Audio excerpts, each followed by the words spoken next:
ফিফার নিষেধাজ্ঞা প্রসঙ্গ।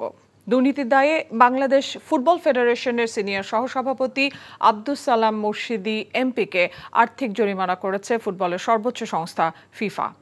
এছাড়া সাবেক সাধারণ সম্পাদক আবু নাঈম সোহাগকে ৩ বছরের জন্য সব ধরনের ফুটবল কার্যক্রমে নিষিদ্ধ করেছে তারা। ফিফার স্বাধীন এথিক্স কমিটি সব মিলিয়ে বাফুফের সঙ্গে সম্পৃক্ত ৫ কর্মকর্তার বিরুদ্ধে ব্যবস্থা নিল। সোহাগকে প্রায় ২৬ লাখ টাকা জরিমানার সঙ্গে দেয়া হয়েছে নিষেধাজ্ঞা। সিনিয়র সহসভাপতি সালাম মুর্শিদি, যিনি ফেডারেশনের অর্থ কমিটির প্রধানও, তাকে করা হয়েছে প্রায় ১৩ লাখ টাকা জরিমানা।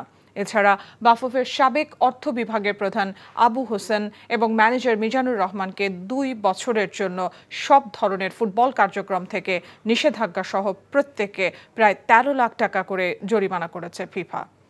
তাদের সঙ্গে ক্রয় কমিটির অফিসার ইমরুল হাসান শরীফকে সতর্ক করে দায় থেকে মুক্তি দেওয়া হয়েছে।